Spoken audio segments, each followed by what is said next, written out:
CM Revanth కు కేంద్ర మంత్రి బండి సంజయ్ కౌంటర్ ఇచ్చారు. ఫోన్ ట్యాపింగ్ కేసులో రాష్ట్ర ప్రభుత్వమే విచారణ చేస్తోందన్నారు. కేసుపై సీబీఐ విచారణ చేయాలని రాష్ట్ర ప్రభుత్వం కోరాలన్నారు సంజయ్. ఫోన్ ట్యాపింగ్ కేసులో కేసీఆర్, కేటీఆర్ కు ఎందుకు నోటీసులు ఇవ్వలేదని ప్రశ్నించారు. ప్రభాకర్ రావు, శ్రవణ్ పారిపోయేందుకు కాంగ్రెసే అవకాశం ఇచ్చిందని ఆరోపించారు. కేసును సీబీఐకి ఇస్తే ప్రభాకర్ రావు, శ్రవణ్ ను తీసుకొస్తామన్నారు సంజయ్. ఫోన్ ట్యాపింగ్ కేసు ఈ కేసు కేంద్రం అరెస్ట్ చేస్తారంటే విచారణ చేసేది రాష్ట్ర ప్రభుత్వం. లా అండ్ ఆర్డర్ ఎవరి కంట్రోల్ ఉంటుంది? రాష్ట్ర ప్రభుత్వం కంట్రోల్లో లా అండ్ ఆర్డర్ ఉంటుంది. అరెస్టులు చేయాలని మీరు వేయాలి, విచారణ చేయాలని మీరు వేయాలి.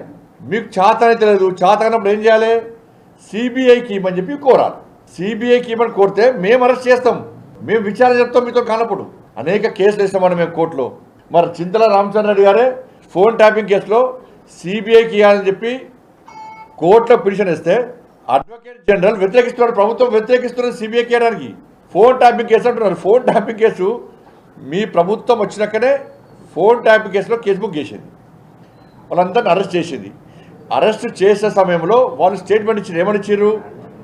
పెద్ద ఆయన చెప్తేనే మేము ఫోన్ ట్యాపింగ్ చేస్తామని చెప్పి క్లారిటీగా కేసీఆర్ పేరు చెప్పకనే చెప్పారు. ఒక్క నోటీస్ ఇవ్వలే కేసీఆర్కి ఇంతవరకు. కేసీఆర్ కొడుకు ఒక నోటీస్ ఇవ్వలే, కేసీఆర్ పేరు చెప్పారు అని చెప్పినప్పుడు మరి కేసీఆర్ గారికి ఒక్క నోటీస్ ఎందుకు వెళ్ళి ఇంతవరకు? ప్రభాకర్ రావు గారు పారిపోయారు, శ్రవణ్ గారు పారిపోయారు. ఎవరు ఆయన పారిపోయారు? మీ ప్రభుత్వం ఏర్పడకనే మీ చేతిలో మీ కళ్ళ మీద పారిపోయారు కదా. పారిపోయే అవకాశం ఇచ్చింది ఎవరు? కాంగ్రెస్ పార్టీ ప్రభుత్వమే. ప్రభాకర్ రావు గారు కానీ శ్రవణ్ కానీ పారిపోయే అవకాశం ఇచ్చింది మీ ప్రభుత్వమే. మీ హయాంలోనే పారిపోయారు. మీరు పారిపోయే విధంగా సహకరిస్తారు, మేము పట్టుకురావన్నా ఈ సిబిఐకి పట్టుకొస్తాం. సిబిఐకి స్వాగతం పలుకుతూ మరి ఇప్పుడు